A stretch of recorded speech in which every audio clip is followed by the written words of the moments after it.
journal friends. This is Stacy and this is JunkyCatJunction.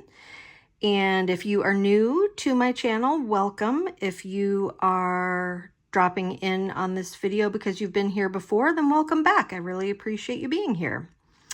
Today I have a kind of a collective haul. It's kind of a mishmash of several different things. We've got some Bolo books here, and I have an unboxing, and I have what I'm going to be working on next, now that I've finished my granddaughter's journal. But first, let's get started with the Bolo books. If you are not familiar with this term, Bolo stands for Be on the Lookout, and it's a hashtag Bolo books that was started by Angela the Traveling Crafter.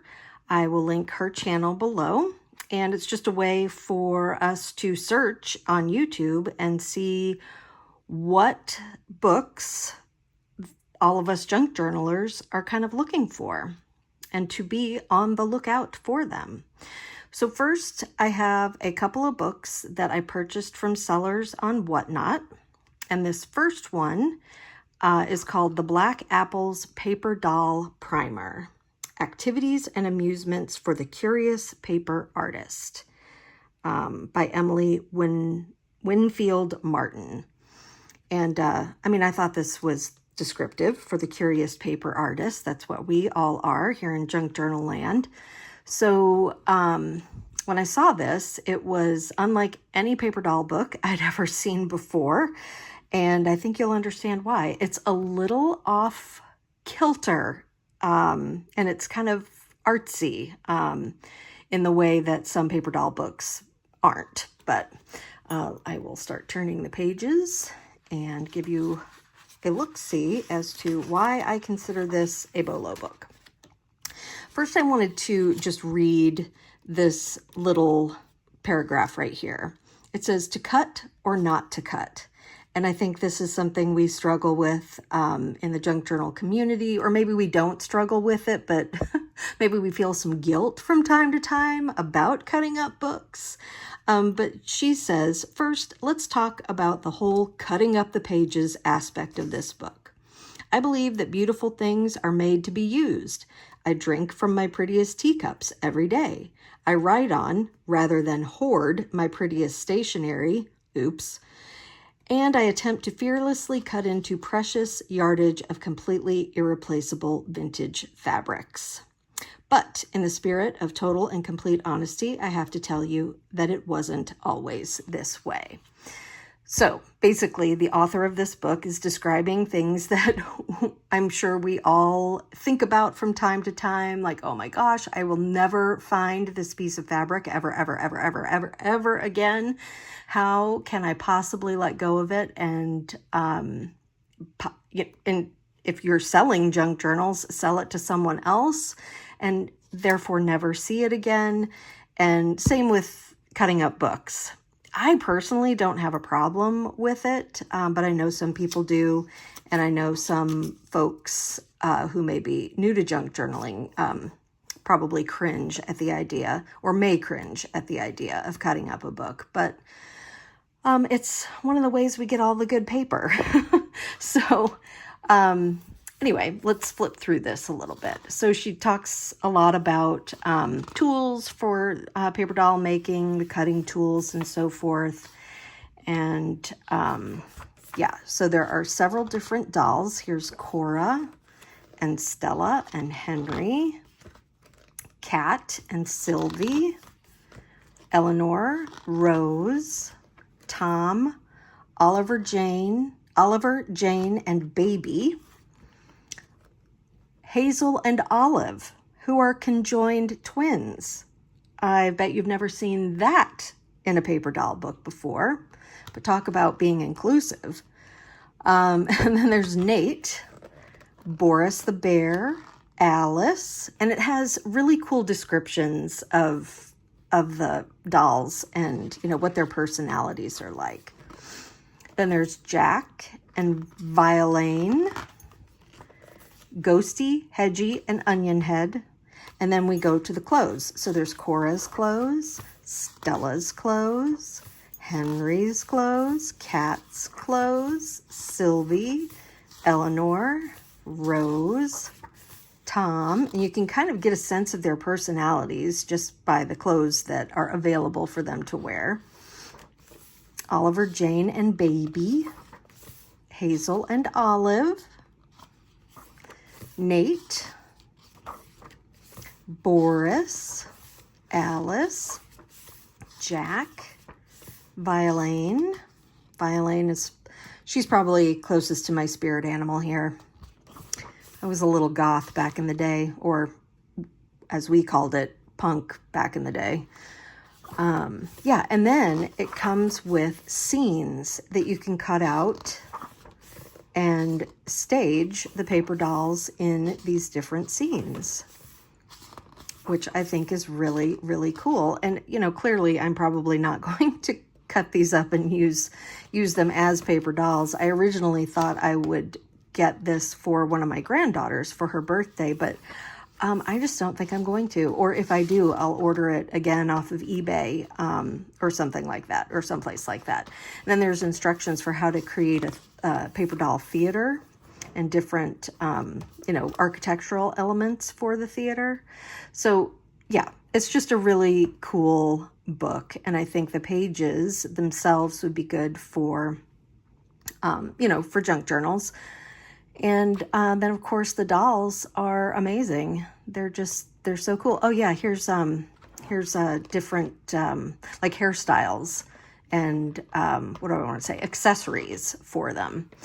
Here's a tattoo, and shoes and mustaches and things. So yeah. Oh, underwear. Ooh, hide your eyes.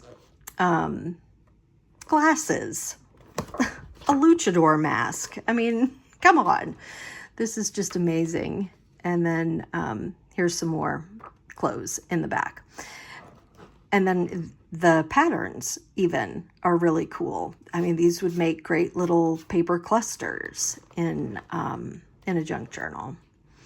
So yeah, here's where they talk about, you know, like, what are your physical attributes? Can you, you know, add these to your paper doll? Anyway, I just thought this was a really cool book. Very interesting. It was a really interesting look through and read through. So I consider this a Bolo book. The next Bolo book that I have, oh, by the way, I purchased this book from, I think I mentioned this already, a seller on Whatnot, but her name is Bubby and Bean, and she also has a YouTube channel. She does tutorials, she does haul videos, so I will link her channel below. Then the next book I had never seen this before. It's called Kath Kidston's In Print, Brilliant Ideas for Using Vintage Fabrics in Your Home. And just the cover alone is amazing and would make a great junk journal cover. But once you get into it, holy cow, the prints are outstanding. I mean, some of these are likely feed sack photographs, and then the pictures, you know, of the actual photographs are beautiful and could definitely be junk journal pages. But I mean, could totally use this as a tag, or to make a tag, or a journaling card, or even the cover of a junk journal. Just, I feel like every page in this book is useful for what we do. Tablecloths. I mean, right there's your journaling card. Lovely. Ugh, chintzes, come on. This is all the stuff we love, and we go to the thrift stores to find, or look on eBay, or the bins, wherever we can find the marketplace for all of these fun fabrics. And they're all kind of right here in one book. So I won't flip through the whole thing, but I'll just do a quick. And then, of course, are all of the ideas for what you can do with cool fabrics, which, you know, we all have tons of ideas for our junk journals, but this is also great for, you know, just coming up with, here's a little section on books, coming up with ideas to, you know, of other ways to use our vintage fabrics. Patchwork, gift wrap. There was one in here. Oh, right. This idea, framed fabrics. I've thought about this a lot because I do have, I wouldn't say a lot, but a fair amount of fabric that I definitely hoard because it's so unique. So I have thought about framing it or putting it, I think Carrie does this, putting it into embroidery hoops and then just hanging it up. Another idea that I've had is to basically make a junk journal for fabric swatches. And that may not be a new idea. I have no idea. I haven't looked for that idea on YouTube, but just a place to cut out little snippets of the fabrics I want to hoard but shouldn't, so that at least I can look back at them and I have a place to kind of store the memories of those fabrics. So anyway, that those are my thoughts about how to at least save the images or save little pieces of them when it's something you don't really want to give up. But anyway, so this, again, really, come on, that's just amazing. Oh yeah, a camper, cute. The mid-century fabrics. So I hope you enjoy looking at this book, this little flip through of this book. And I hope you understand why I think it is a bolo book. This is another Whatnot seller, Shabby Shenanigans. She also has a YouTube channel, but I don't think she does much with it anymore. So I will not link it, but it is out there. And should she ever start posting again, I will link it. Okay, now on to this little unboxing that I have. This is a huge box. And this has been sitting in my craft room for a couple of weeks. I can't believe I haven't broken into it yet, but I'm super excited about it. So let me show you what is inside.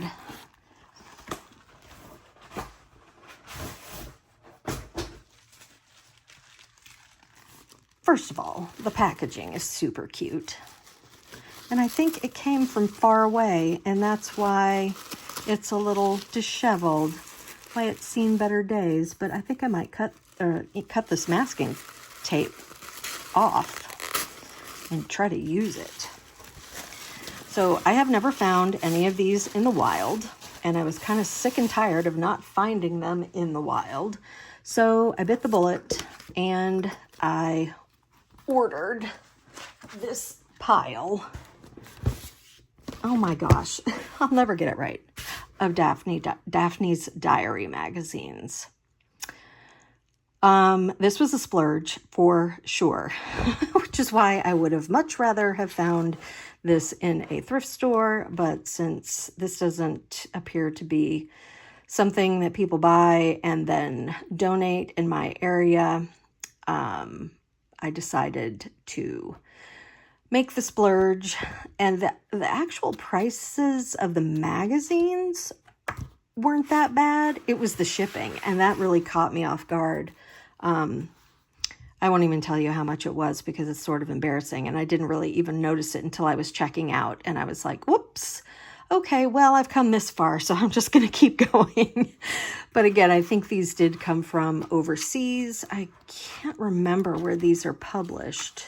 Oh my gosh, this is so adorable. So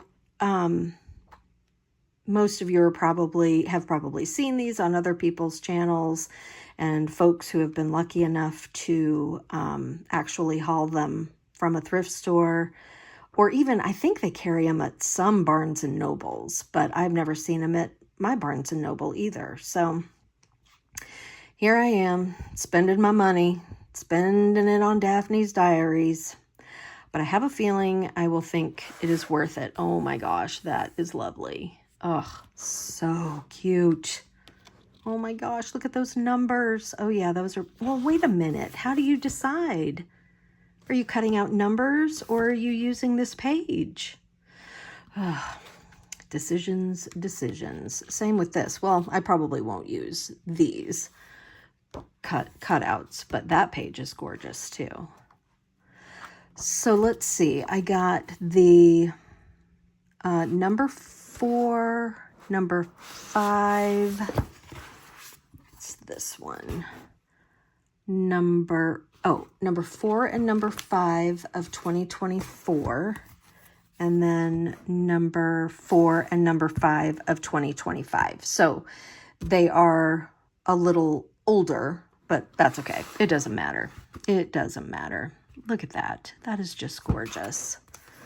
I cannot wait to cut into these. Actually, I can't wait to just look through them since they've been sitting in my craft room for so long in the box. Oh my gosh, look at those. Cigar box labels. How cool. Oh, and all those cute hats. Oh my gosh. Like, this is just feast for the eyes, right? So yeah, exciting. Okay, there's some other stuff in here. Oh yeah. A weekly planner.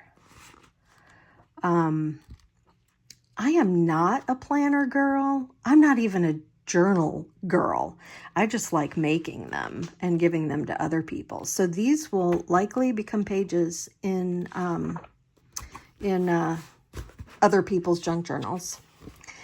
And then this, oops, sorry about that. What is this? Looks like a whole cut apart thing. Vacation checklist. What is this? Is this a poster? Okay, you have to be smarter than this piece of paper, obviously. Oh, yeah, picnic season. It's pretty hard to see that. And I apologize for the shadows. My ring light decided to stop working, so I'm back to the drawing board trying to find another ring light and tripod setup. Oh my, penne with a creamy mushroom sauce. That sounds delicious. Chicken with a fresh salad. This is just more than I even bargained for. Or maybe I did bargain for it and I just don't remember it. There's a little thank you for your order. And then what's this? Oh, this is just some fun ephemera. A tag. Cute. A ruler, some sticker, like washi stickers, planner stickers. Oh, very cute, very cute. Oh, that's adorable. Aw, the books and the sewing machine. Whoops, I'm not even really in frame. These strawberries, or maybe those are peppers. Those are peppers, sorry. Oh, so much cuteness in this package. I am loving it. So that is my Daphne's Diary haul. And let me get this out of the way. And I will give you a sneak peek of what is to come. This is just sort of a pile of things I have set aside. I think you can tell by the content of this pile that this might be something Halloween themed. I've got these super old and grungy, they're called salmon, but I'm going to call them orange index dividers. Not sure what, if anything, I'm going to do with these, but then I have these larger index dividers and some Halloween doilies, an orange envelope. So yeah, I think you can see where I'm going with this. Some like really kind of grungy, googly eyes. It may may or may not make it into a junk journal, a Halloween junk journal.